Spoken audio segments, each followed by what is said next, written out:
This is the Home Tech Podcast in a special Windows Phone and Nokia Lumia edition. I'm your host, Jim Collison, broadcasting live and commercial-free from the AverageGuy.tv studios here in hot and sweltering Bellevue, Nebraska. And the show is posted each week with world-class show notes out at theaverageguy.tv. You can contact the show, send me an email, just podcast at theaverageguy.tv. Track me down on Twitter, just at jcollison. Or follow the show schedule on a new Twitter that we established just a couple weeks ago. It's just at the Average Guy TV, all one word. Of course, all the links to automatically download the show. We picked up some new viewers last week, and actually through this podcast that we did for the phone last week, we picked up some new viewers. If you are new to podcasting or you're new to listening to podcasts, you can download them automatically to your Android or your iPhone or your Windows phone or even your WebOS phone. We have all the necessary links available out at theaverageguy.tv to do that. If you have any questions, again, send me an email, just podcast at theaverageguy.tv. We're on Facebook and Twitter and now YouTube. Search for the Average Guy Podcast. And if you're out there and you like what we're doing, please just hit +1 or like or whatever other tidbit or incentives there are in the social media platforms to get us noticed. We appreciate it. All right, we got a busy show today, and I'm going to dig right into some of the content. But first, I want to introduce folks that are joining us today. First and back from last week, and my friend in St. Louis is Chris Lux. Chris, how are you today? I'm doing good. If I'm distracted, it's because I'm watching the Indy 500, and it's very exciting. So I may keep looking over to my right and going, this is great. So that's what's happening. Anytime you look to the right, I'll know that you're watching the Indy 500 and not paying attention to the podcast. Well, thanks for podcasting with us last week. A very successful show, and I'll just remind folks if they do have questions. I mean, both you guys, I'll introduce Mike here in a second, are pretty good Windows 7 experts, and if you have questions, send me an email at podcast@theaverageguy.tv. I'll forward those on to you guys. Any Chris, you're just Windows Phone 7 at this point. You don't have any other gadgets. You carry anything else, a Zune or any of those other kind of devices? I use a Zune HD in my car, and I take it to the gym sometimes. Okay. But other than that, for music, which I know is kind of our big topic today, those are pretty much the two things: is the Zune and the Windows Phone and the Zune HD. And you have a Zune Pass? Yeah, I've had one since I first bought my Zune HD. Okay, we'll talk a little bit more about that here in a sec, but that's good. Then joining us this week, and he tried to get on last week, but showed up to the show a little bit too late. Actually, it was over by the time he flagged me down, and I said, "Don't worry, Mike. We'll get you back on this week." Mike Martis from BYOB. Mike, how are you? Pretty good, Jim. How you guys doing? We're doing well. And hey, tell me a little bit about your history with Windows and Windows Phone. Well, I'm an IT professional, so I have plenty of experience with Windows. But my first Windows phone was an HTC Titan, and that's actually still the same Windows phone that I'm using. But pretty much my entire family has switched over to Windows Phone. My son has a Focus S. My father has a Lumia 900, and my stepmother has the Samsung Focus something, Sure. Something else. It's a small Flash, Focus Flash. Okay, Flash. Okay. Yep. And are they on that because you kind of convinced them to go onto it, or what was the process there? Well, my son really didn't have a choice. And then, I sat down with my dad, and he was kind of looking for something other than a dumb phone. He wanted to switch over to a smartphone, and he played around with Android and iPhone because I had both as test platforms here, and he actually preferred the Windows Phone. So he went ahead and just kind of shopped around and asked my opinion, and I told him, I said, well, I think the 900 is probably the best phone out right now for him. He didn't like the Titan. It was too big. And how old is he? My dad is 56. So he finds it pretty easy to use? Awesome. Oh, yeah. Yeah. Okay. Yeah, it's an easy phone. I haven't any problem. I mean, he's got some basic questions on it, but I mean, for the most part, it's kind of the type of questions you would normally field from someone who's not used to a smartphone, like how do I get my pictures to sync and that kind of thing. That kind of stuff. So good. Well, I appreciate you making the podcast this afternoon. Thanks for doing that. No want to introduce you bet. I also want to introduce Christopher Brown. Christopher responded to a tweet that I put out and said, hey, anybody out there have used Windows Phone 7 would be interested in doing a podcast. And so that people actually do say yes to those kinds of things. I always think that's crazy that someone would come, just a stranger would say, oh, yeah, I'll answer that tweet. But, Christopher, you did that. Christopher, welcome to the show. Tell us a little bit about yourself, because we haven't met you yet, as from a show perspective. A little bit about what you do and then your background with Windows Phone. Sure. I'm a math teacher. I teach continuation high school math. I've been teaching for 22 years, and I've used lots of different phones. I did the iPhone 3G, 3GS.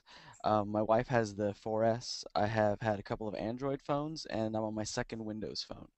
So I kind of spanned the gamut. I use an iPad. I have a HTC Flyer, an Android, and I like them all, Sure. but I'm a big fan of Windows Phone. I don't know that I could go back to something else.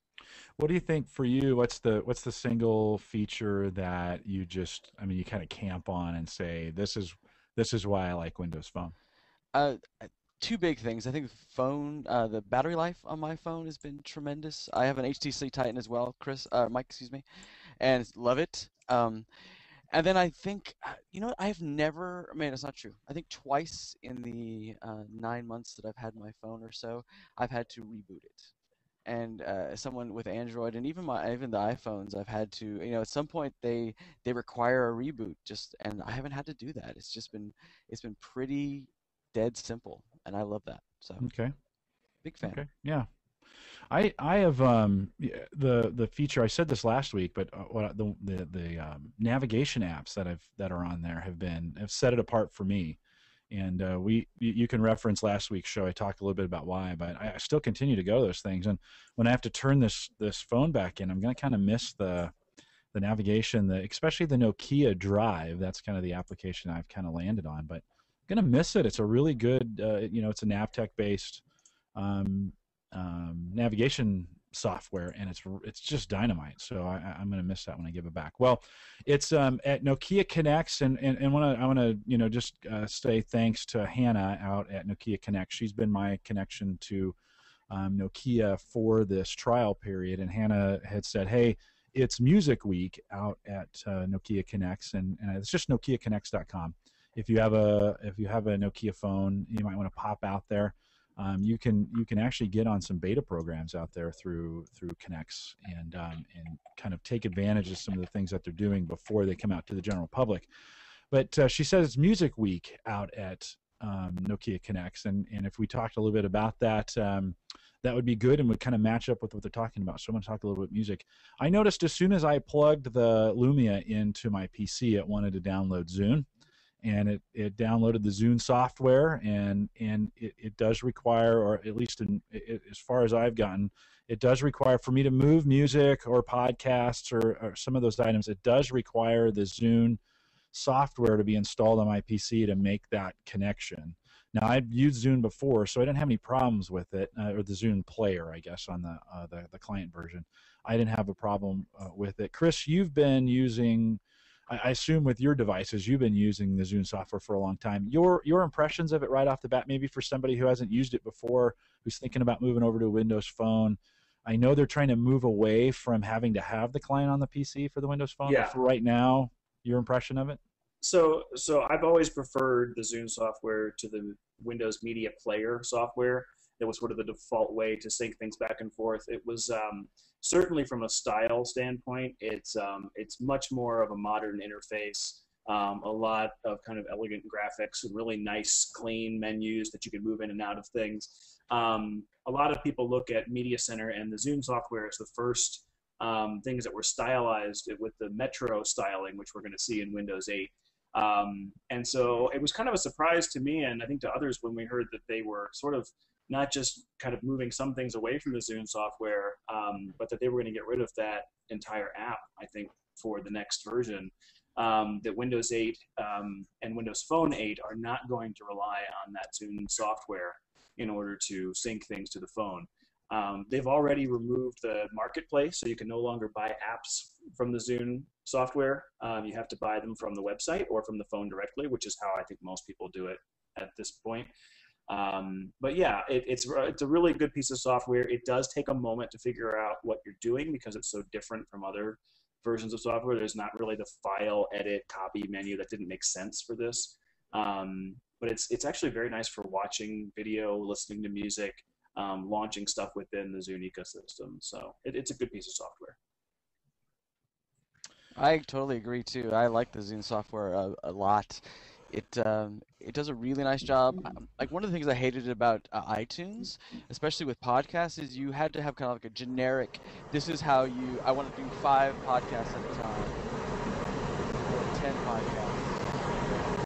But No, you're there.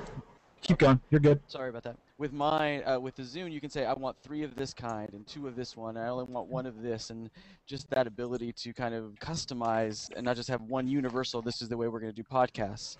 I liked it a lot. So. Okay, so a favorable experience. Mike, your opinion of the Zune software so far? Well, I've been using the Zoom software for quite some time. It's actually my preferred player over Windows Media Player as well. I originally used iTunes. I still use iTunes since I still have Apple devices, unfortunately. But I actually love the software. I think it's fairly intuitive. There's a few quirks about it that I kind of don't like. I don't like that it creates specialized playlist files instead of just being able to use. I mean, I guess you can use the regular like M3U or whatever.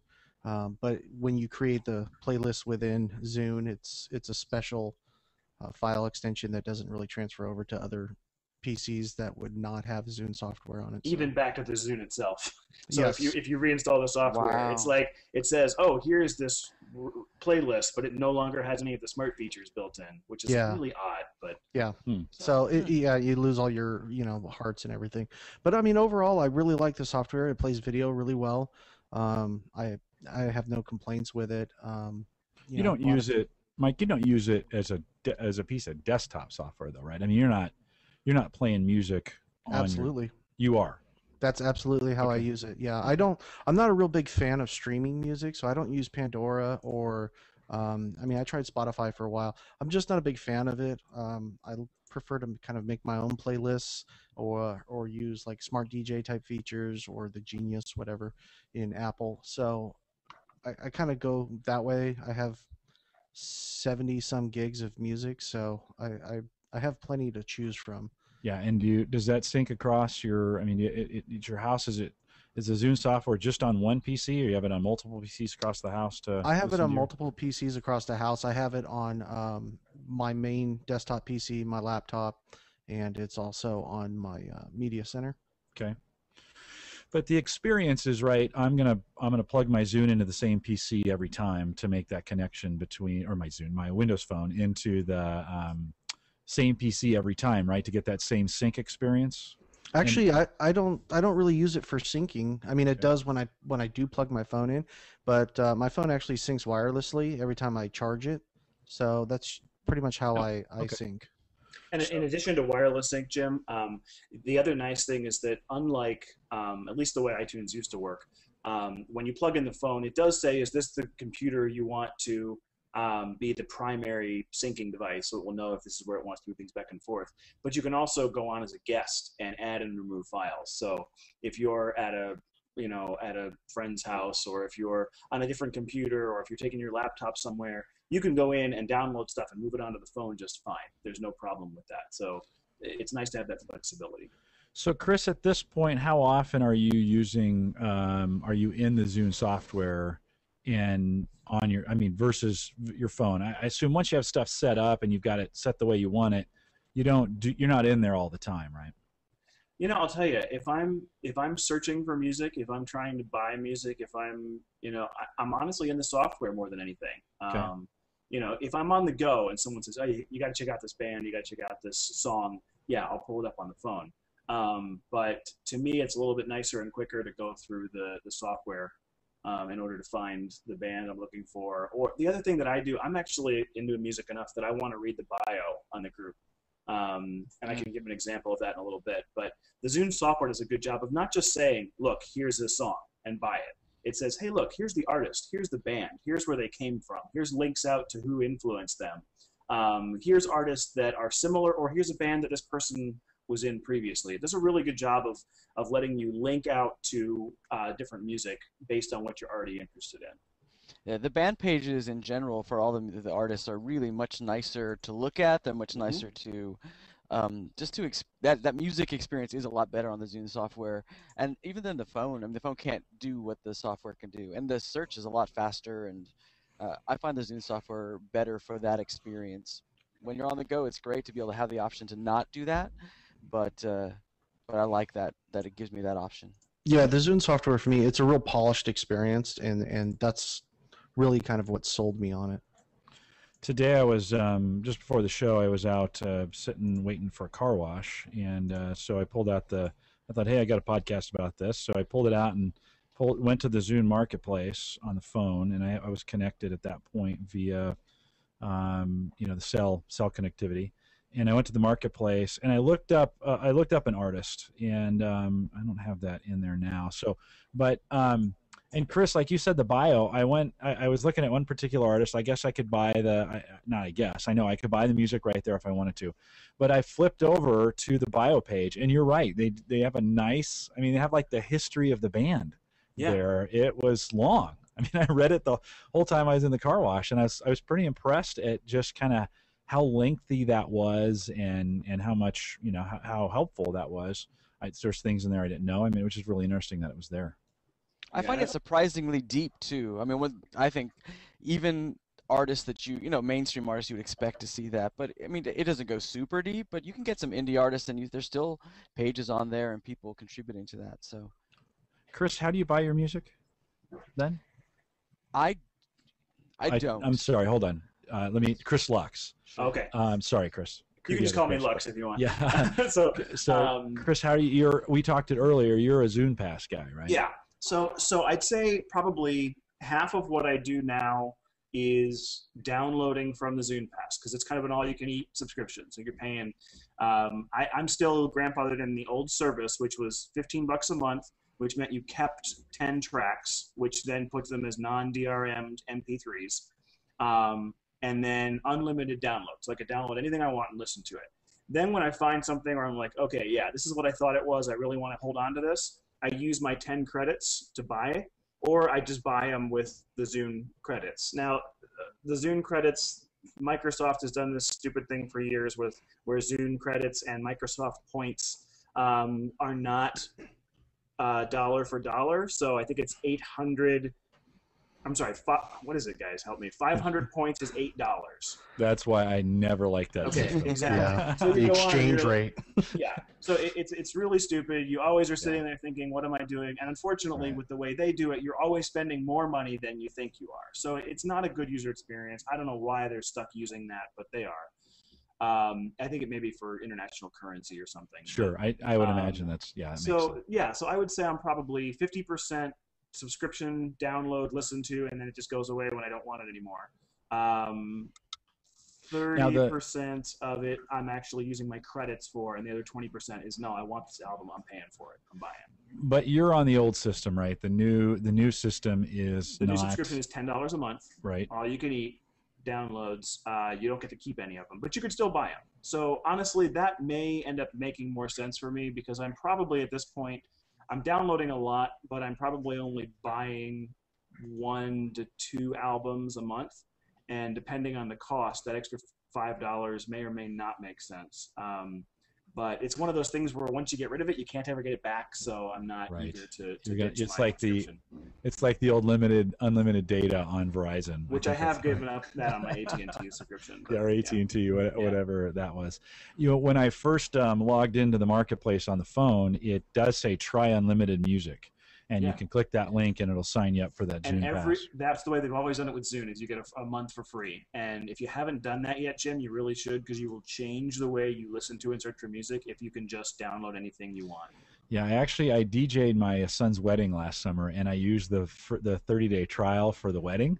And so I just went on the pass and then just loaded up on all the music that they wanted. I sat down with them and said, all right, kids, anything that you want, any kind of music that you want, special music, whatever, let's do it now.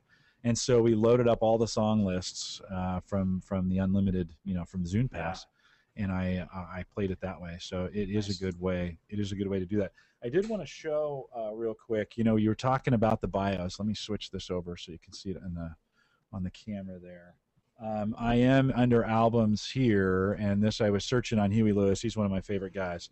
But there's all his albums that are available. There's the songs that I can purchase right there on the phone. And then we talked about that bio, and this is a fairly lengthy. I mean, I thought, oh, it'll have a paragraph.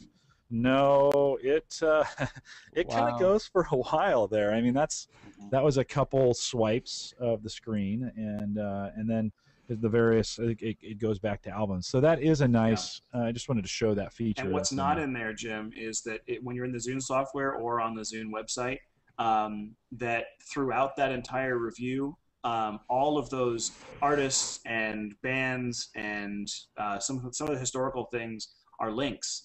So you can link out to all of those things. So if it says like the lead singer in this group after leaving the band so-and-so, you can click on that singer or click on that group and explode out their entire history as well. So it's this great networking of musicians and artists. It's really cool. A very unique way of searching through that kind of one artist to another artist to another artist. It's kind of like a visual Pandora, right? Where it's an active Pandora. You're actively choosing where to go and what to look at. Okay. Mike, how are you buying your music right now? Are you buying it through the marketplace, or are you kind of a la carting wherever you can find it? I'm still kind of old school. I mean, I have the Zune Pass, same as Lux, where I was grandfathered in. So when I find that one song that I like or whatever, I just use that to download it. But for the most part, I have certain artists that I really listen to a lot, and I support them by just going out and buying the actual hard CD. Part of that is just because I'm old school. Wow, you are old school. Part of that's because certain music I prefer to convert over to FLAC, just for like parties and stuff like that. Just because I can actually hear the difference between an MP3 and a FLAC. Unfortunately, sure. I would love to be one of those people who can't. Yeah. When I have headphones on, I don't notice it. But when it's playing through like the big home theater setup, it's completely noticeable. So I still go out and buy certain select CDs that way. Christopher, how are you consuming music? I mean, you're kind of all over the place you've got Android and iPhone and all the other stuff. How are you getting music? My biggest frustration with the Zune Pass is it's not portable to other platforms. I use too many other devices. I would totally go Zune 100% if that was available to me on Android, if it was available to me on my iDevices. I mean, I use an old iPhone in the car. I listen to, I just have too many things that I do it on. And I was a big fan of the Zune Pass, had it with my Zune 8s, my Zune 30s, my Zune HD for sure. But it's not portable, and that's my big frustration. So I finally stopped using the Zune Pass and went to other options. I use Slacker and Spotify primarily to consume music. I buy a lot of MP3s on Amazon and Google Play, but it's the portability of the Zune experience that I'm disappointed by, because I really do like it. Yeah, and the rumor has it that the replacement for Zune is going to be cross-platform. So there's this project Woodstock that's being talked about that is the replacement for Zune. And we've seen in the last few months what Microsoft is doing with almost all of their apps is that they're sending them out cross-platform. They're making them for iOS, they're making them for Android. And so whatever Woodstock is, they're not going to want it to just be on Xboxes, Zunes, and PCs. They're going to want to get it out on all mobile devices. So I would suspect that piece of the pie will be changed in the next few months to a year. And I'll be happy to get right back on board, because I'm a big, like I said, the experience is really nice on the Zune. And by the way, you can buy the music that you buy off the website. You don't have to use Microsoft points. You can use you can use whatever credit card is linked to your account. Real dollars. Real dollars. And so when I did buy stuff from Zune, I went that direction just because I don't have any. I don't actually have an Xbox, so I don't have any Microsoft points just sitting around not being used. So. I have to admit I'm an Amazon guy, so I buy them on Amazon. We store them in the cloud right there. We download them. I move them to the home server to be stored as well in MP3. And then we can move them cross-platform on anything we want. We have, I mentioned this last week, but I have an Android phone. My wife has an iPhone. The kids have those, those kind of the tweener phones. They're kind of between a a crappy phone and a smartphone. And so they need, for us, the MP3 just works the best across platform. So I haven't, Mike, you mentioned you're not into streaming. I've always thought the industry was going to go that way, and I think it still might, where everything will be streaming. I think, bandwidth's got to catch up to it. But I wanted to ask, let's see, I think Chris Brown, I want to ask you again, do you Spotify, besides the Zune Pass, have you purchased any of the other streaming music services and use them on your phone at all? Well, where I live, and especially in my commute, I'm in the rural Sierra foothills in Central California, and you can't count on bandwidth at all. We barely got 3G last year. So that's kind of where we're at. Everyone else is getting LTE, and we're barely catching up with 3G. So there's just big spots of my commute that I can't count on streaming. And the nice thing about Slacker and Spotify both is that they have cache options. So I'll go to Spotify or I'll go to Slacker, I'll cache my playlists, and that way I can play those up and down the mountain as I go to and from work. And Slacker and Spotify both have native apps for Windows Phone 7? Yeah, Slacker was first to the platform, and then Spotify shortly thereafter. And both of them, my experience has been great.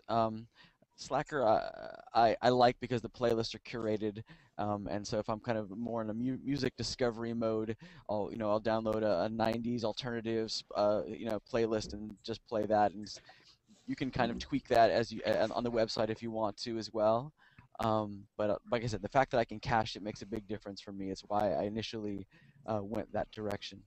Okay, Chris Lux, are you using any streaming services? So I also use the Smart DJ feature a fair amount, I'll pick something out of my collection and play that, and then it'll pull both from my collection on my phone, but also pull things over the network as well.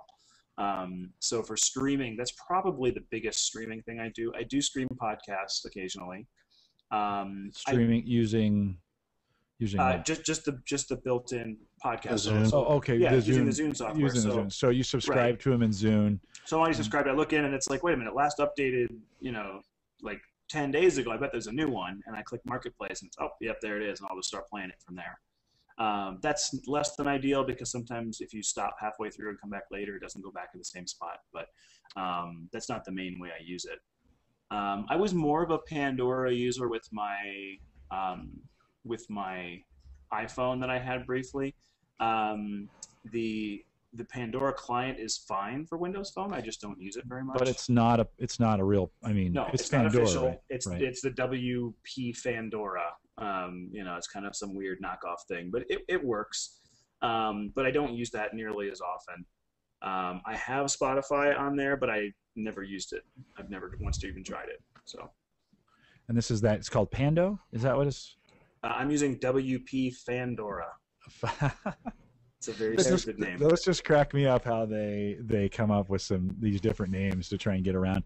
Now, I think you had mentioned last week, Chris, there's some issue with Pandora them not wanting to have these clients on there, or they're not a fan of them being out there. They say that they lead to an unreliable experience and this and that. And so why doesn't Pandora just develop an app for Windows Phone 7? Good question. Mike, do you know why? No, I don't. I'm not really sure why. That's been one of my few frustrations with this platform, has been some of the larger, more or extremely popular services. To me, it doesn't really make sense why they hold out. Certain services I can kind of understand, Instagram, that kind of thing. But like for Pandora not to have an app, or there's a few other ones out there that don't have native apps on this platform. It's a little baffling to me. You would think you'd want to try and just reach the widest audience possible, and if you're already dominant in one market or even two markets, why not set out to dominate the third as well? Sure. Yeah, it just seems maybe they just thought it was not going to go anywhere and go away. Maybe. And so they weren't going to put any resources to it, and it's still, I guess that could still happen. But Mike, are any other? I know you said you didn't stream, but any music apps that you use? I don't primarily stream. I do have some apps that I use for streaming. I've played around with Spotify a little bit. Last FM is another one I've played with. I actually really like iHeartRadio, which Oh, yeah. basically, kind of aggregates local radio stations for local markets and streams them. So, I could be listening to, a rock station in New York, or a, hip hop station from Texas, and kind of go that way. So that's kind of one way I stream. I also use that for music discovery. And another one I use is Mixtapes, which is kind of just a fun app that they'll, it's kind of like you can just type in like dubstep or something, and it'll just play all kinds of amateur kind of stuff. So it's a fun app. Okay. And then let's talk a little bit about, so that kind of covers music, but we're all podcast. I think we're all podcast listeners to some extent. I downloaded and have tried both the Podcast Pro or Podcasts Pro, which I didn't like as much. And then there's one called Drivecast that has a Windows client that you go to a website and you can load. It's a lot like the Zune player in the sense that you load the podcasts in the client and then they sync. Those sync over to the phone. Let's start with you, Chris Lux. Have you, besides the Zune, are you using any other applications for pod catching? No. Okay. No, I stay strictly within the Zune environment. Okay. So, Mike, for you, use any other apps for podcasting? No, I pretty much just stick with the Zune client as well. I'm able to find everything that I listen to. I listen to quite a few actually. Yeah. And I don't have a problem finding anything. And the way I use the phone, it downloads them at night. I wake up in the morning, hop in the car. I drive all day, so everything's available to me. Okay. And then Chris Brown, did you do anything different you listen to podcasts, first of all? I know you do. I listen to podcasts all the time. My wife gets annoyed by how much I listen to podcasts, but for sure, I use Bringcast sometimes. I like it's a good piece of software. It allows me sometimes to download larger podcasts where the Zune software doesn't. Like if you're over the 50 megabytes and you're not on Wi-Fi, they won't let you download them over cellular. So Bringcast will let me kind of bypass that restriction, that platform restriction. And then the one I wish worked better is Slapdash Radio. It's a Facebook connected kind of application, which allows you to start a podcast on your phone and then go to the website and finish it there, and just kind of lets you start and stop over multiple devices. And I kind of like the idea of that, but the performance is not where it should be. Kind of needs to be something that I would use kind of on a primary basis. Christopher, have you played with Windows 8 yet? Yes. Have you seen the Slapdash app? I have, and I haven't put it. I'm right now running it in a virtual box. Okay. And just I'm not devoting enough resources to make the experience of Windows 8 kind of where I need to be. Okay. So I'm waiting for I bought an all-in-one Dell touchscreen that I'm going to move it to eventually, and then I'll probably try and use it there a little bit better. But yeah, it actually was kind of broken for me. There were a number of podcasts, especially video podcasts, that just wouldn't play, and I'm sure it's just linking issues and things. I actually emailed the folks at Techzilla and said, "Hey, your show doesn't play on here." Didn't get a response back, so I don't think they care too much yet, but. It did seem like a really cool format, so I'm interested if that becomes a bigger deal in the future. Yeah, I like the idea. Again, using multiple devices and things like that, of being able to start and stop and not just have to always use one way of seeing something. I like that notion, and like I said, I was hoping Slapdash would kind of put that together, and it's a good idea. I just think it needs a little more work before it's prime time, for sure. I have to admit, I'm a little bitter on the Zune side. I could never get my podcasts to get enrolled. What's the word I'm looking for? Get in Zune, the Zune Marketplace. I know a guy, Jim. I submitted them like 5 times, Chris, and wow. I went through the channels. I did the right things, and I could never get them there. And so everybody always asked me. Well, I shouldn't say everybody. A few people asked me, like Tim Black says, "So how come I can't find your podcast in the Zune Marketplace?" I don't know. I don't know why that home tech will not. So I always tell people they've got to manually. I have an RSS feed available right on the front of the site. You can grab and then manually put it in. Not enough Zune users at this point. I mean, I've only heard the complaint a couple times. But the sad thing is, Jim, I honestly think it is one guy. I think there is a guy who gets those requests and puts them in or takes them out. Because I listened to the Zune Insider podcast for a while, and the guy that was doing that spoke about it like, oh yeah, I added 5 new podcasts this week, and I was like, oh no, there's one person, and so don't feel too bad. If the guy goes on your vacation, you're screwed. That's exactly right. Or if he just doesn't like your voice, I don't know. Yeah. Go ahead, Chris. Fine, Jim. I was gonna say, it doesn't seem all of that curated, so I don't understand why it would be a problem. I mean, and it's not that hard to add a podcast, but I agree it's a barrier to entry that shouldn't be there. It should just be a matter of submitting, and iTunes clearly has no restrictions on podcasts because there's a lot of crap on that. Yeah, well, those go through pretty quick. I mean, I submit those, and in a couple days I have a notice back that says you're in, and then a day or so later it starts showing up in iTunes for folks. And Stitcher was the same way. I mean, Stitcher, I submitted it in through their process, and then a couple days later, or maybe a day later, they said, hey, congratulations, you're on Stitcher, we can find you. I was never able to get that done in the Zune marketplace. And so, Chris, if you know a guy, maybe we can we'll get you in. It's probably not too. At one point, I thought, oh, it's too late. They're going to kill the Zune marketplace, but it does sound like maybe some of that stuff is going to migrate over. Yeah, whatever it becomes, they're still going to use that same database. So, yeah, we need to get you in there. Anything? I'll leave this kind of open for conversation. Anything that's really missing or that you wish was better from a music or podcast or video experience that's on your wish list for something coming up that maybe is coming up, or you just wish they'd fix? I have one for sure. Audible is the single biggest hole in the platform for me. Yes. Yeah, it's totally and I agree. hear it's the the app one exists, thing. though.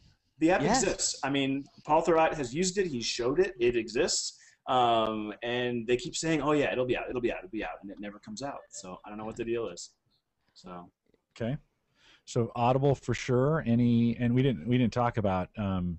Is there a Kindle? Does the Kindle devices work? Can you use like the Kindle app? There is a Kindle app for that. Yep, there's a Kindle app, and it works really well. Okay. All right. What else? On the Titan, like you have, Mike, it's reading on the 4.5? What kind of screen? 4.7. 4.7. It's a really nice experience. On my iPhone it was terrible to try and read something, but 4.7 is a pretty good size to do that on. So yeah, and that's one of the reasons why I opted for such a large screen phone. Anything over, the 4.5, 4.3, which I think is the Lumia 900, the 4.7 of the Titan. That's really, the tile system of Windows Phone 7 and probably Windows 8 really shines on something that large. Sure, the pixel density you can kind of notice, but I'd rather, after playing with smaller phones, like the Focus Flash, I really prefer the larger screens. It's a better overall experience. The Internet Explorer works great on it.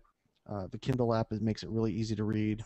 So, for me as an Xbox user as well, there have been some really neat additions to the Xbox environment if you're a Zune Pass subscriber, which is that you can play not just a smart DJ where you can list an artist and it will just start playing random music, and then doing a really nice overlay of artist graphics, pictures of the band, cover art, stuff like that.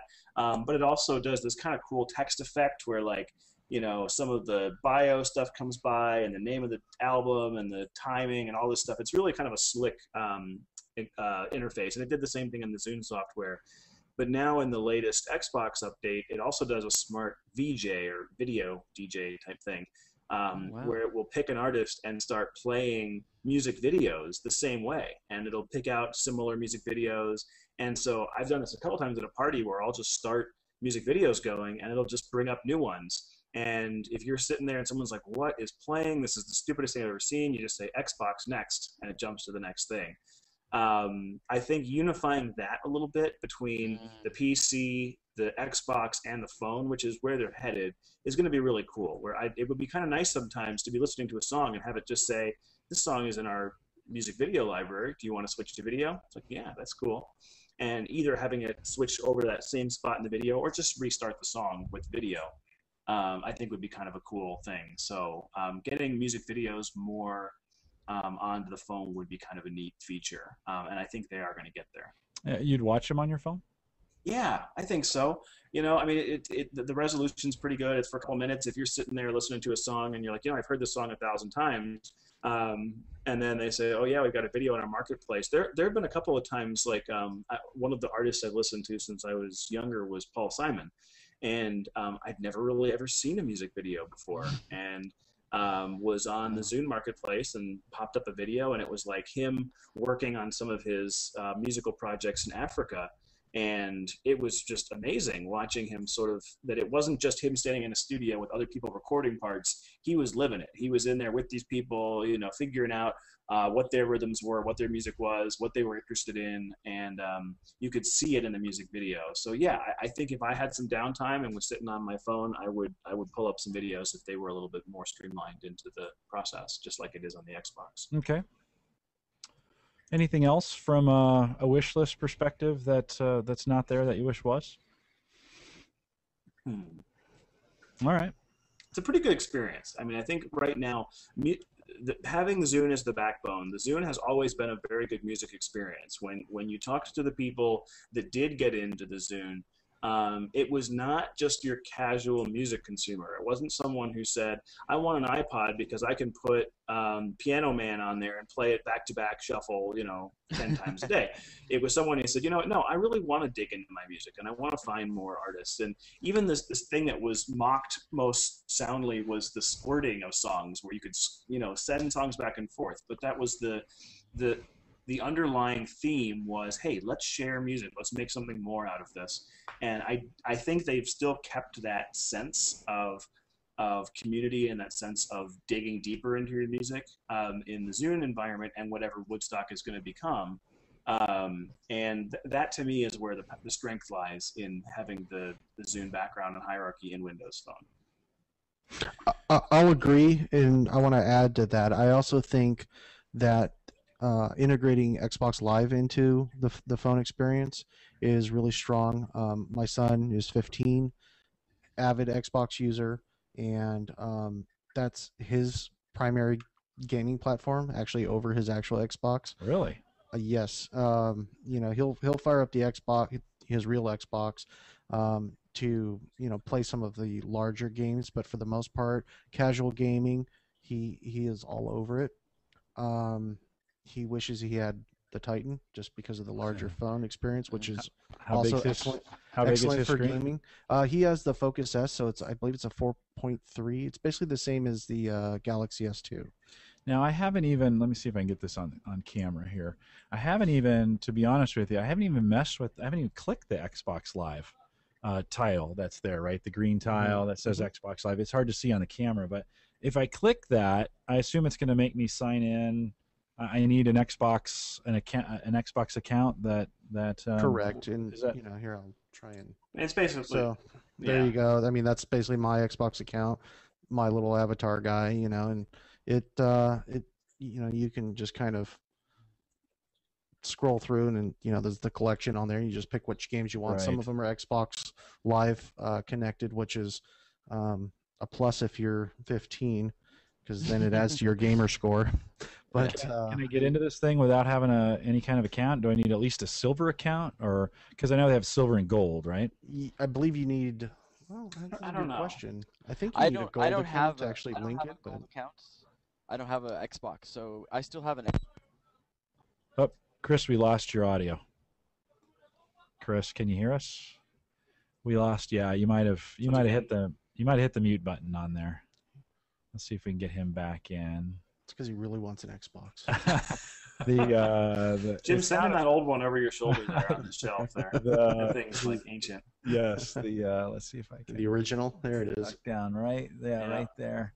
That's the original Xbox. Chris, we're having Chris Brown. No, we're not hearing you yet. Sorry. Shoot, it sounded like your cable came unplugged.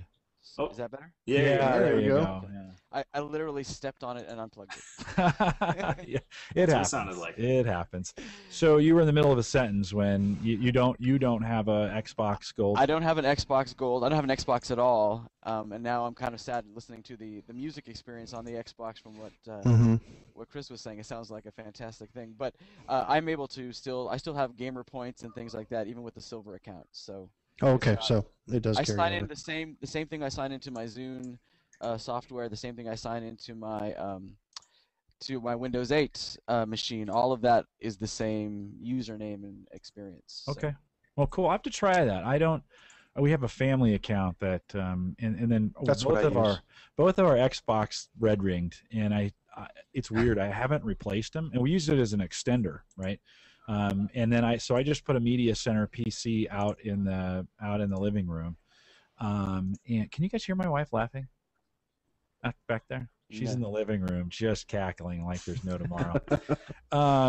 So we put an extender out, or I put a media or a home theater PC out there instead. But so the kids, I asked them the other day, I said, do you guys miss the Xbox? I mean, we haven't had it for a year now, and they're like, well, yeah, there's some games that we have that we can play, but we just play them on the PC, so I guess it's okay. So my kids are kind of lukewarm. They won't necessarily die because they don't have the Xbox.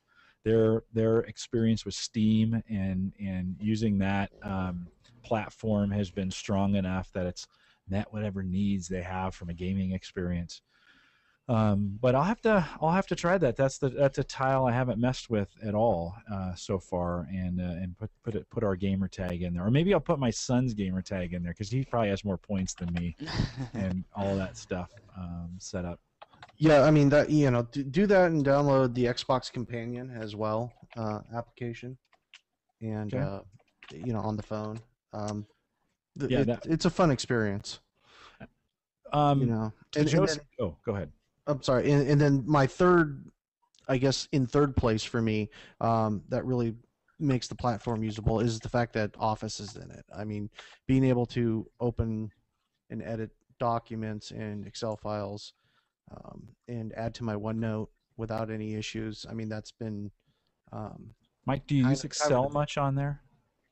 Me, actually, Yeah. I do, because I'll have an invoice or something for a customer, and rather than whip out my laptop, and if it's a simple invoice, I just pull open. It's up on my SkyDrive. I just pull open one, type in the work order estimate, and then from there I can just email it to them. So some basic function, I guess. One of my thoughts was how I'm not doing is Excel? crazy. Yeah, I'm not doing like crazy like pivots and multiple tabs or anything. Simple one-page stuff. If you want to do, it's great for doing like real simple additive formulas where you want to show like a couple line items to someone. Hey, look, here's a list of PC parts, and here's what the costs are, and here's what your total is going to end up being. And if you keep a couple of empty templates like that you think you would use on a regular basis, it's useful. It's a useful tool. I won't say that I'm, same thing with PowerPoint. It's nice to be able to just have a PowerPoint slide on there and be able to rearrange stuff. If you're doing a lot of presentations, I guess. Okay. I don't do a whole lot. So, for me, actually, OneNote has been the biggest one. I use OneNote for everything. Ditto that. Grocery lists, that kind of thing. My kids, whenever he wants, needs, bread or whatever for lunch or whatever, he just hops on. We have it linked, kind of the same as Google Docs, and a shared OneNote folder or notebook, and he just adds whatever he wants on there. And when I'm at the store, I can just whip open the phone, take a look at the grocery list, and see what everyone needs. And I mean, I got one for the grocery store, Costco, Target. Nice. Whenever I'm somewhere, I can just whip open the list. My wife will add something. Hey, pick up this prescription, whatever, whenever you get time. And if I happen to be somewhere, there it is. Do you ever write back like, yeah, right? Like if your son's like, yeah, bring me home like 8 pounds of chocolate or something. Yeah, I put that on there. I'll add a little note next to it that says you're dreaming. Yeah. Chris Brown, let me ask you this question. You're a math teacher, and you're in high school, and you have kids that have phones. And now there's some, first of all, what's kind of the policy? And then are you worried about, there's some pretty powerful features in these, especially being able to upload and keep documents and stuff on there, Do you worry about that as a teacher, of kids having access to these powerful enterprise features? I live in a pretty, I mean, I teach at a pretty low income, primarily ethnic school, and there's a surprising number of smartphones on our campus. Yeah. They're primarily Android phones. There's quite a few iPhones. Do you hear her now, Mike? Yeah, now we hear. Yeah. She's obviously not listening to the show. No. She laughs like that during the show sometimes too. But I'm gonna tell her to hold it down here for a second. But keep going, Chris. But the Lumia, interestingly, the Lumia is the only one that is. There's some students who are like interested in that, and it's the only Windows phone that I've seen any sort of. I've shown my phone off, and my kids are like, "Dude, that phone is big," but I've never actually had anyone say, "I want to buy a Windows phone," until the Lumia. And the Lumia's like, "Oh, I saw this blue phone. It's beautiful, and I really want that phone." It's the first one I've seen some interest. They just say the blue phone. Yeah, they just say the blue phone. They don't even know the name of it yet. Let's rename it the Lumia. Yeah. Exactly. My son, my father, my son's grandfather, he bought the white Lumia, and so my son calls it the Stormtrooper. So he's dying to get himself a Stormtrooper. So maybe the name's bad. Maybe people don't know that branding name. That's interesting. I told him that's what they should have named the phone. They should have just licensed it from Lucas, just like Droid did, and just called it the Stormtrooper. The Nokia Stormtrooper. They would have sold 1 million of them. Yep. For sure. I do worry about the ability to. I mean, they're texting constantly. It's a pretty bad distraction in our classrooms today. As a teacher, it's pretty rough. So we were actually banning, for the first time, we're banning headphones next year, because the amount of distraction from between the music and the texting is just my kids have a hard enough time concentrating to begin with. So so it's rough. Right on. No. Yeah, to add to that, although slightly on the flip side, I've noticed that my son uses his smartphone at school for a few different things.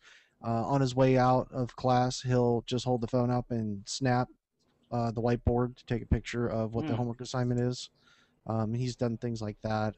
Good use for it, for sure. I've actually, in kind of a college way, which surprised me, he actually recorded one of the lectures that they were giving at the school. The teacher was going over something in geometry, and he's been having trouble with geometry, so he actually recorded it and then went back through and listened to it 2 or 3 times to try and figure it out. Oh, wow. So, as a recorder. So there's been some use. Now, he did it on the sly, because if you're caught, obviously the phone is confiscated. And I know there's a problem with like locker rooms and things like that. So. Yes.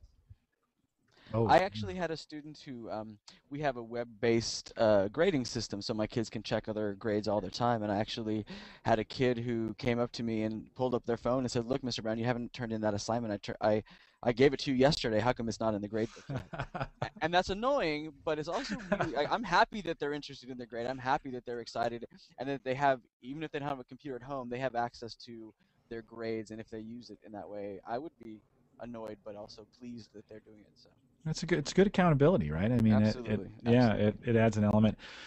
As you guys were saying this, I never even thought of that, the practical applications of both taking the picture of the whiteboard, right? We do that at work from time to time. Especially if we have a 2 or 3 hour meeting and there's been a lot of whiteboarding, before we leave, somebody, or maybe 2 people for redundancy purposes, takes a picture of it, because you can never guarantee the cleaning staff aren't going to come through and wipe it out. And so I never thought of that at the high school level, of kids doing that. That'd be helpful. And the second thing is if you could, the recording of a class, especially for kids who have maybe learning disabilities or struggle with the lecture style of learning, maybe a great opportunity. I mean, I used to when I'd go into some lectures, I'd open my laptop, open OneNote, and I would record the meeting right into OneNote. Yeah, this will go down a rat hole a little bit, but I've just been spending a little time with some developmental pediatricians, and they talk a lot about IEPs, which are individualized learning plans. Mm-hmm. What does the E stand for? Educational. Individual educational plan, and it is exactly for that, Jim. It's for kids that are having some difficulty with processing or learning issues, and there's a lot of technology coming into play there, whether it's recording information, whether it's note-taking information, whether it's speech recognition software. There's a lot of little things that are helping some of these kids get by, and I think there's going to be a tough balance between having extra distractions there, so a kid that's already kind of distractible now having this thing that maybe it's helping them pick their notes, but maybe it's helping them play Angry Birds in class. I think it'll be interesting to see where we go with some of that stuff, but that's kind of a tangent. So. It's my life every day too, by the way. Yeah, I was gonna say for the other Chris, it's a real world. I mean, these things aren't going away, and so it's a real world. Like, okay, how do we exploit the strengths of these devices? How do we take the best out of them? And because you know what, these kids are going to be they're going to have these devices in the workplace going forward. They've got to figure out a way to manage their ADD with them. Last night, as do the parents. No, this was totally that story. So last night, we went out. I have a fire pit in the backyard, and we started a fire, and we're just having fun out there. And so we were all sitting around the fire, and at one point, all three of us, my wife, my daughter, and myself, we all had our phones out, and we were on we were doing stuff on our phones outside in front of the fire. You think, oh man, these things are a distraction, and yet they're not. I mean, they are very, very powerful collaboration tools, communication tools, recording tools. I think there's a lot of things that can be done with them. That might be a whole podcast in itself at some point, and how you use those in education. Jim, before we get off music, a couple quick things I wanted to throw out there. One was that one of the things that the Windows phones have that you don't see in every other phone is a radio built in. So there's over-the-air FM radio. And how do I get to that, Chris? Just go into the Zune software. Okay. And it's one of your things listed is radio. And you have to have headphones plugged into it because the headphones act as the antenna. Oh, nice. But it's actually it's a good radio signal. So the Zune HD had an HD radio, so it's actually doing like high definition. I don't think it's HD in the Windows phones anymore, but it still sounds just like normal radio. And so that's kind of a nice feature when you're out and about and trying to use some radio stuff. That's fun. And it does some nice tuning things that are helpful and favorites and stuff like that. Any of you other guys use the radio at all? I've used it a few times, yeah. I don't, only because where I live I can get like a half a radio station, so I'm just out of range for those things. But I usually don't use it just because I have like 5 kajillion podcasts. Exactly. So that's my hierarchy. My hierarchy is podcast, music, radio. So once I get bored with the other two, I get to radio, which is not all that often. So right. Now, so Jim, you're not locking in too easily because you don't have your headphones plugged in. No, I was going to say, one, I don't have the antenna in. So, but it's really interesting. So it's swipe to change the channel, right? Yep. So swipe that thing and it starts searching. Yep. For and you can add favorites to it so that it'll lock into that. If you're watching this live, the picture's backwards. I apologize for that, but it gives you the idea. The other little category I was going to talk to you about was, and this is not just exclusive to Windows Phone, but just the usability of Bluetooth, both in the car. So to me, it's a great thing to have my player in my pocket or in my cup holder or something, and streaming Bluetooth audio to the car. And there's also some options to get Bluetooth adapters for your home audio system, where you can basically sit a little adapter down and then have your phone or anybody's phone that's around plug into it and use your nice speaker system to play out the audio that's coming off of your phones, again, whether it's music or podcasts or whatever. So I think that's something to remember when we're talking about music for completeness sake, is the Bluetooth is a nice feature. Chris, that's a good point. One of the things, I've always bought those Motorola Bluetooth car, hands-free car, that's a speaker phone, and it's you connect to it. It's got a transmitter in it that goes to the radio, and the quality to the radio is never very good. Yeah, you want a built-in Bluetooth to your car, I think. So, but at this point, right, I've got an 06 Civic. It's got an aux in. Are there Bluetooth adapters that have aux out where I could go the music aux in, so I don't have to deal with the radio, but I can still. Have you guys ever seen? I imagine so. Side note.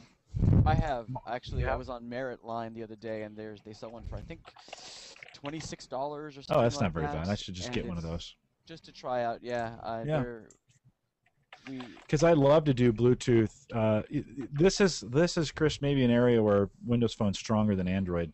getting my Android to work with Bluetooth stuff it's not impossible, and maybe it's not as hard, but it's been a little shaky for me. It hasn't always worked as well as I'd hoped it would each and every time. I'll have to pick up a Bluetooth device and give the Windows Phone a try. I have yet to connect it to anything Bluetooth at this point. I don't even have it turned on. So yeah, and there's starting to be a trend too in portable Bluetooth speakers. So I've used basically like a 900 megahertz speaker thing before, where I have to have like a physical transmitter plugged into the wall, and then the battery speakers out like in the corners of a large party. And then plugged into the headphone jack for that. But I think the next iteration of this is these big battery-operated speakers that have a Bluetooth receiver in them, so that you can play it straight from what you're carrying around with you. And that's going to be a great technology, whether they're plug-in speakers or battery speakers. I mean, these things are powerful enough that you can fill a large outdoor area with pretty high-quality sound. And you'll get away from that hiss and pop and crackle that you get from the cell phone signals. Yeah, I've tethered mine to actually a Jawbone Jambox, and that worked out really well. Okay. I like those. Well, I'll have to look into that. Tajoski in chat says, yes, they do make what I was asking for. So I'll have to, I can't believe I've never thought of that to this point. I've always tried to make these receivers work.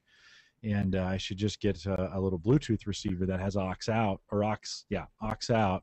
and give that a try as well. You know, and we won't talk about it now. Maybe this will be for the next time we get together. And Mike, you might have some experience in this. But Tajoski also mentions one of the things is it has a seemingly lack of support for VPN, and I imagine some remote desktop access. Is that I don't want to talk a lot about it, but Mike, you're shaking your head. Yes. Well, for me, one of the big things I use is TeamViewer, and again, they don't make a Windows. They make an app for everyone else. They don't make one for Windows Phone 7. I'm not sure why, but there is remote desktop apps that work, but they work usually using remote desktop. They're not technically like VPN clients. So sure. That may be something forthcoming in Windows 8. I'm not sure. Might be some additional info on that. Chris, we've gone a little past our hour, but I did want to give you a chance to update us on the Seton beta Windows Phone. Do you have any more information on that? We talked about a little bit about that. Yeah, so very, very minimal update at the moment. So yesterday and today, Seton's been going live with a beta testing for a Seton companion app. The basic idea, which they've already talked about in their press releases, is that you're going to be interacting with a media center machine now, and then in the future their extender products. They're going to have both a cable card tuner extender and then a standalone extender device. And pretty interesting so far. It's definitely in kind of pre-beta phase right now. They're still testing a lot of things. The initial interface looks nice. It looks really good on Windows Phone. I've been trying to resist the urge to beat up on the iOS and Android people in the forums and be like, look how pretty our app is, just because it looks nice in the Metro style. But yeah, I mean, the basic idea is you're going to be interacting with your media and things from your phone, and your phone will sort of become a media management device from that app. If you're a Windows Media Center person and a Windows Phone person, actually any phone person, there'll be a nice addition, but definitely some testing that'll have to go on to get it a little more streamlined before they're ready to go live. Keep us posted. I know it's a beta program. Can anybody get involved in that beta program? Is that so the beta's closed at this point. There was an open login before, or an open sign up before, but I believe that's closed now. I don't know if they'll plan on opening it back up again or not, but I've never done a beta like this before, and it's interesting sort of being on the inner workings and seeing what's going on, but it's nice to see that they're from the ground up working with Windows Phone. Is that just Seton? If folks wanted to, I mean, are they posting anything publicly about the beta anywhere that you know of? If folks want I mean, you can look at the products that they're talking about. And there's also some YouTube videos. They're kind of hokey. There's like those inflatable shark things that you can fly around now. It's like one of those flying around, and they're like harassing the production crew, so I don't know what the deal is with that video. And it tells you very little or nothing about what the beta is. But yeah, they're talking a little bit about it, but mostly they're just kind of having fun while they're building this thing. So. All right. Very cool. Well, keep us posted on that as we go. I don't know how many of these podcasts we'll put together, but have they given a kind of close date for that beta at all, or is it just kind of open at this point? Well, the beta's closed. No, but I mean from your involvement in it. I don't. So there's two phases. There's a software phase and a hardware phase. They have not announced who's going to be in the hardware version yet, but right now it's just looking at the apps and the companion software on the computer. And in a few weeks, they're going to be announcing who's going to be involved in the hardware portion of it. Okay. And but I think both parts of that are closed for entry at this point. So okay, good enough. So I'm your insider. I'll let you know. Sure, you bet. So. You bet. If folks have information on that, of course, or if they have questions on that, send me an email, podcast@theaverageguy.tv. I'll forward those on to Chris. And of course, Chris, you're out there in social media platforms. You could track him down as well, but the easiest way would be to do that. Well, let me wrap it up with this. Two things. One, if you have a Nokia phone and you want to try out some of the beta products, I mentioned this early in the show, betalabs.nokia.com is the place to go. Everything you can sign up for some access to that, and a lot of their beta apps are going on out there. Nokia seems to be developing some pretty good apps on their own. When I went to the AT&T store this week, and by the way, Jose is my new friend. Oh, you can't see that. Jose at our local AT&T store, let's get that, there we go, is my new friend, and actually really good customer service at the AT&T store. They got me hooked up with a SIM. I put about $30 worth of data on it, and it's so that the phone would work from a phone call and a text and a data standpoint. I don't plan to download tons of stuff to it. I'm using it via Wi-Fi mostly. But the in-store, at least here on the L Street store in Omaha, Nebraska, the in-store experience was great. So, Jose, thanks for hooking me up with and making that easy to get the SIM card and get that in there. And in doing that, the other thing I did when I was in the store, I said, "Hey, have you seen this Nokia Drive?" And they had not seen that yet. And so I pulled out the phone and I was showing him, and he was like, "Oh man, I got to show customers this, especially in the sales experience." And so. That was kind of fun to teach the store guys a little bit about the Nokia apps that are out there, and Nokia seems to have their own. AT&T has a few of their own as well, so it's a weird one. As soon as I put the AT&T SIM card in and I went to the App Store, it said AT&T featured that had not been there before, and so there's some AT&T featured apps that they have. It's a little redundancy over some of the Nokia ones, and the Nokia has some redundancy over some of the Windows Phone 7 ones. Everybody's kind of competing in that space. I think, if we looked at AT&T has a nav or a Maps, Nokia has a nav and a Maps, Bing is a nav and an app, although from what I've heard, that Bing experience, the Bing navigation experience is not great. At least that's, everybody says, "Oh yeah, I don't use Bing." So I don't know if you guys can confirm nor deny that. I think it's all right. I mean, it's nowhere near what my Android phone. I mean, the Google turn-by-turn nav is pretty much the bellwether for nav apps. I haven't tried any of the pay ones, but the Bing one, it usually gets me where I need to go. Well, and they just announced that the backbone for some of the traffic for the Bing Maps is coming from Nokia now, like just in the last week or so. Okay. So some of those things that you like from Nokia are coming in to be the data. Is that only on the Nokia phones?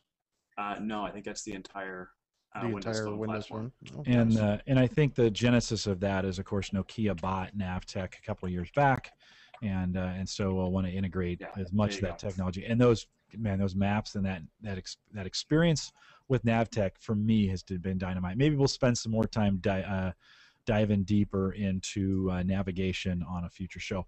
Well, guys, I want to thank you. I want to thank the three of you for coming on today. Chris Brown, thank you for answering a tweet out there and being willing to take a chance. And it's not easy for folks who have not podcasted before. The first time you do it, it can be a little bit of like, "Oh my God, what have I gotten myself into?" Yeah, he's a natural. But you did a great job, and we'll look forward to maybe having you back on other shows, especially as we talk about the Windows Phone in the future. Hopefully you'll be willing to do that when we put the call out. Anytime. Thank you. Yeah, it's great to have you. Mike Martis, thank you for taking some time out today. I know, are you guys recording BYOB this afternoon? No, we're skipping this week due to the holiday, so we'll pick up again next week. Okay, very cool. Well, of course, you're at BYOB, and that's part of the HomeServerShow.com community, and that you guys record just about every week on hardware, and I always spend a lot of money after listening to your guys' show because you guys talk about some very cool stuff. And where can they find you? Are you on Twitter at all? I am on Twitter at what is it? At Race Car Mike. Sorry. You use it much? I blast every once in a while. I kind of go through spurts where you won't hear from me for a month, and then over the course of a week, I'll tweet out. I try to keep myself. I assume that most people are already over. Yeah, they're over communicating, so I try not to blast out like, hey, check out this neat new thing, and I've already received it from like 5 other people, so I try and just tweet out little excerpts of my life. Sure. So, well, good. Thanks for taking some time on the holiday weekend to do that. And of course, Chris Lux, and Chris is the anchor here of all things Windows Phone, and so Chris, I appreciate you taking some time out of your weekend as well to be a part of the podcast. Glad to hold the ship in place. Very nice. Well, we'll do it all again. If this is the first time you've heard the podcast, you can get this podcast and a bunch of others over at theaverageguy.tv. We also do a whole bunch of podcasting around Windows Home Server and storage and cloud storage and all that stuff over at homeservershow.com, which BYOB is a part of that network as well. We all kind of hang together. And if you have any questions about anything in this, you can just send me an email, podcast at theaverageguy.tv. Thanks, guys. We'll try and do another one maybe next weekend or the weekend after that. I have no idea when we put these things together, but we'll do it again. Thanks for coming out today. I appreciate it. Anytime.